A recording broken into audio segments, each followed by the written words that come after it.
All right, let's move on. Just going to do a quick recall activity before we finish. You can start practicing at home. A little bit of a cheat. There you go.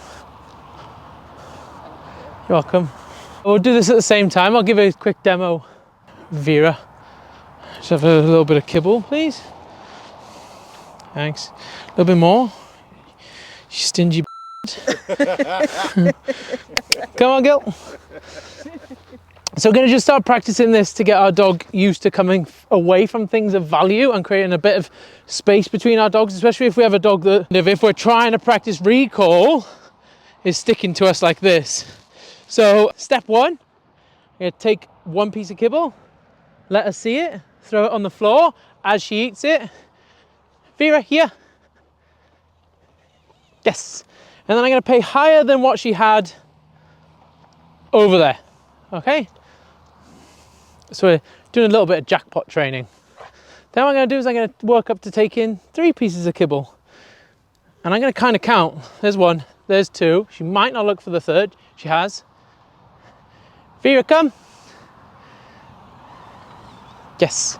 And I'm setting the dog up for success here. I'm waiting until she finishes the 3 pieces of kibble. So I'm going 1, 2, 3. Then calling her as she's finished. Not while she's mid-job. She's might not be ready for that yet. Okay? So early doors, we're waiting for the dog to finish the kibble. Then we're calling them. And I'm always paying higher than what the dog would have got if they'd lingered over there. All right, so sometimes we might do this with a dog with a whole meal. I might set a bowl full of food out on the side somewhere, out the front of my house, out my garden. I take 1 piece of kibble, I throw, the dog finishes it, I call them, they get back to me, I give them the full jackpot, and we can start manipulating that to work in our favor so the dog starts thinking, oh, what mum and dad have is always better than what I have when I linger around and bury my nose to the floor. And an advancement from that would be taking the 3 pieces, waiting for the dog to finish 2. Vera, here.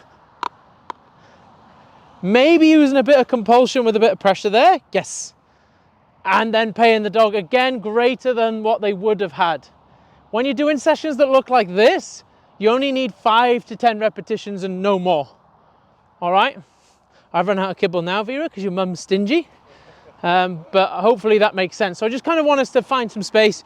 Do 5 reps each. Don't worry about calling your dog away from mid-eating at this stage.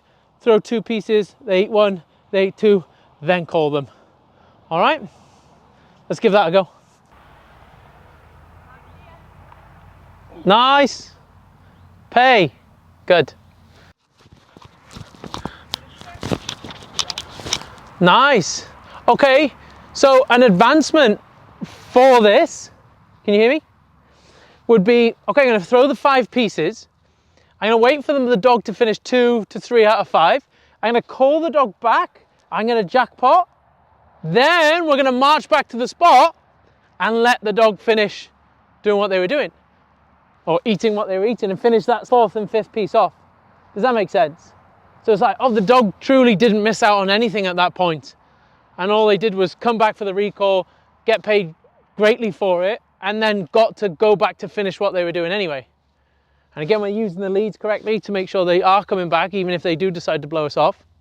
And we can do this with scents as well. So if our dog gets their nose into something and they're like, oh, this smells really good, I'm going to wait early doors for my dog to just about start finishing with that area. Then I'm going to call them back. Then I might take them back and go, yeah, have a sniff. Look, you weren't missing out on anything. It's just fox shit. So what?